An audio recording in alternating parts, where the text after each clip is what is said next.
nta gihugu na kimwe cyitwa igihugu ku isi wasanga gifite inzego z'imiyoborere hatarimo urushinzwe ubuhinzi n'ubworozi. Impamvu nuko twakora byose iyo bigeze saa sita cyangwa bwije mbere yo kuryama cyangwa se mu gitondo mbere yo kujya mu kazi, duhurira ku meza dushaka icyo dushyira mu nda. N'ibihugu bifite ubutaka bwinshi bwigaruriwe n'ubutayu ntabwo byabura ahantu runaka bifite hihariye hagenewe ubuhinzi cyangwa se ubworozi.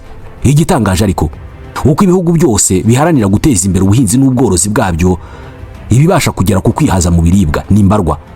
Nshatse nanavuga ko ari kimwe gusa kubera ko ubushakashatsi buherutse bwarabigaragaje. Igitangaje kurusha ariko icyo gihugu cyageze ku ntego yo kwihaza mu biribwa ku isi ntabwo ari kimwe mu bitunze intwaro kirimbuzi. Nta butunzi buhambaye gifite. Abaturage bacyo ntabwo ari bo babayeho neza ku isi kurusha abandi. Nta miturirwa n'imodoka z'igitangaza gifite. Icyo gifite ni imiyoborere na politike bikora neza.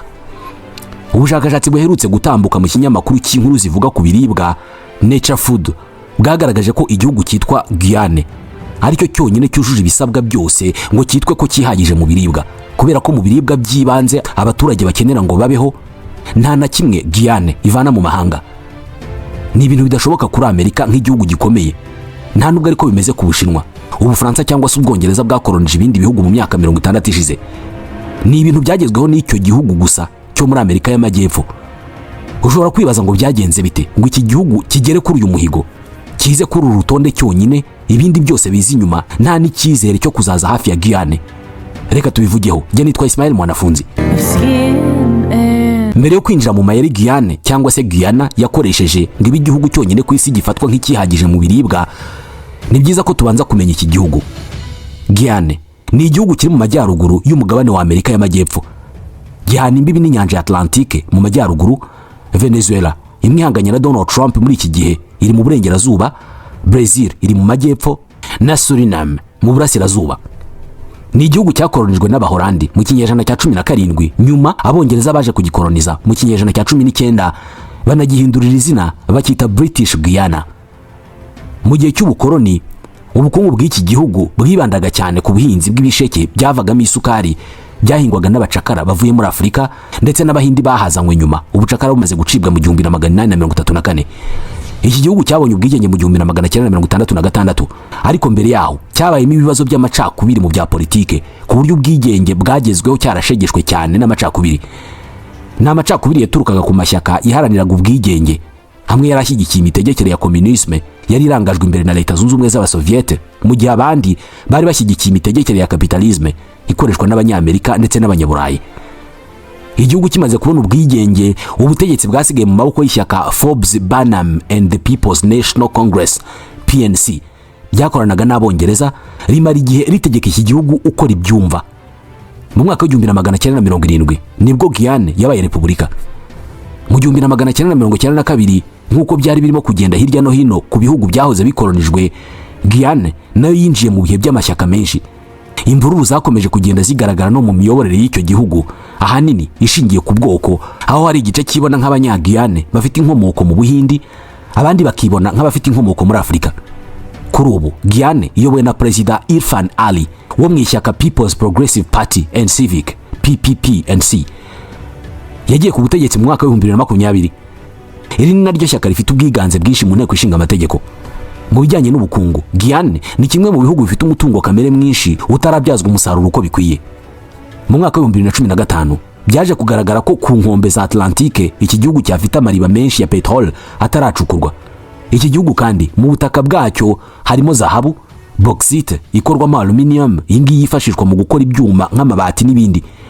Hejuru y'aya mabuye y'agaciro harimo na diamant, nubwo yatari nyinshi cyane nk'ayo mabuye yandi twavugagaho mu kanya. Iki gihugu kandi gifite amashyamba manini cyane aturukamo imbaho z'ubwoko butandukanye zifashishwa mu bwubatsi no mu bindi bikorwa hirya no hino ku isi. Ni igihugu gifite uburumbuke buhagije kubera ko ubutaka bwacyo burera cyane, utibagiwe n'amasoko y'amazi ahagije atuma icyo gihugu gihora gitoshye. Ni kimwe mu bihugu bifite amanota meza iyo bigeze mu kurengera ibidukikije. Amasosiyete akomeye mu gucukura petrol nka Exxon Mobil yamaze kugera muri iki gihugu gucukura petrol, bikaba bituma kiri mu bihugu birimo gutera imbere ku muvuduko wo hejuru cyane muri Amerika y'Amajyepfo.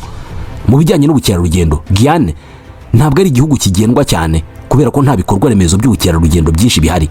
Ni igihugu cy'amashyamba nk'uko twabivugagaho mu kanya, gusa kikagira isumo rinini rizwi nka Kayiter Falls rirusha ingufu irya Niagara. Ni igihugu gifite inyamaswa nk'ibisamagwe, ibisiga n'inyoni z'ubwoko butandukanye ndetse n'inyamaswa zo mu mazi. Ntabwo Guyane ari igihugu gifite abaturage benshi kubera ko ubu ngubu bararirwa mu bihumbi 800 bonyine. Ushatse wavuga ko bangana n'abaturage b'uturere tubiri two mu Rwanda. Icyakora ku buso kiruta u Rwanda kubera ko kingana na kilometero kare 214 na 969. Benshi mu baturage ba Guyane baba hasi mu bibaya byegereye umurwa mukuru Georgetown.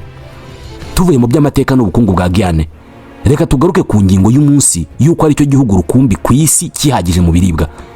Ubushakashatsi bujya gukorwa bwakorewe ku bihugu 186 harebwa iby'ingenzi abantu bakenera ngo bitwe ko bari intungamubiri zose ku munsi. Ibiribwa birebwaho kugira ngo igihugu kijye mu byihagije ni 7. Ni ukuvuga imbuto, imboga, ibinyabijumba n'ibinyampeke, ibikomoka ku mata, inyama zisanzwe ndetse n'amafi. Ibihugu byinshi byasuzumwe byagiye bigira amanota mu byiciro bimwe na bimwe, ariko ahandi bikagira amanota make cyane kubera ko usanga hari ubwo ubwabyo usanga byihagije ku cyiciro kimwe, byagera ku kindi ugasanga birasaba ko bigurwa mu mahanga.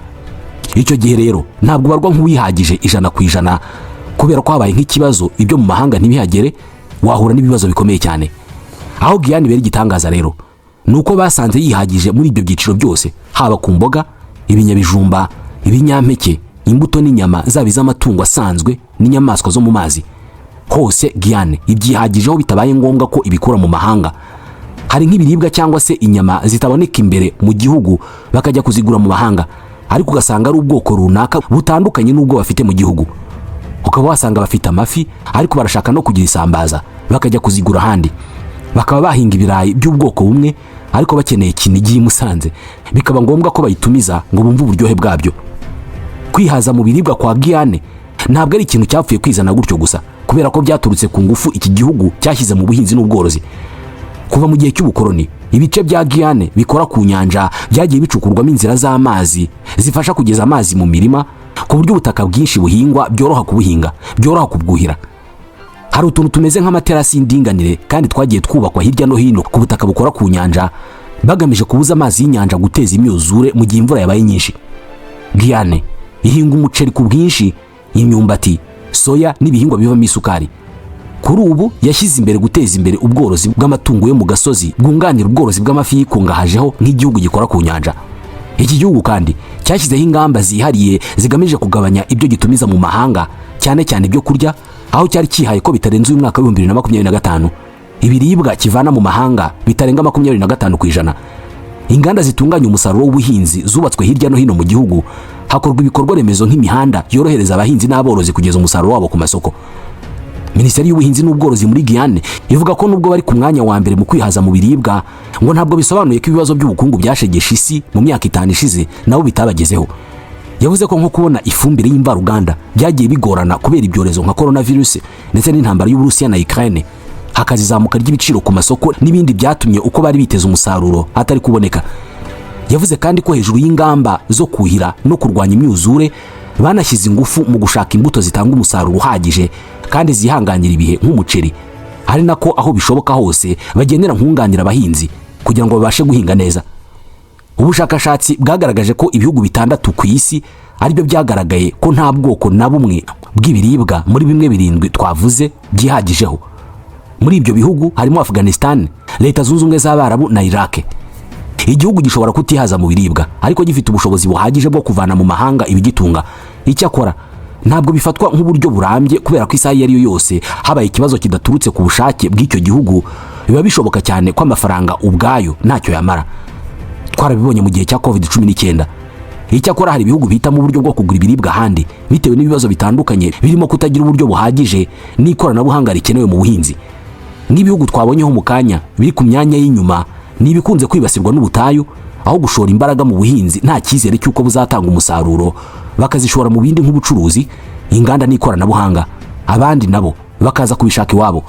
Nk'urugero, kugira ngo weze ikiro kimwe cy'umuceri, inzobere zigaragaza ko ukenera litiro zisaga 5,000 z'amazi, utabariyemo ifumbire n'umwanya uzata kuri icyo kiro ukitaho.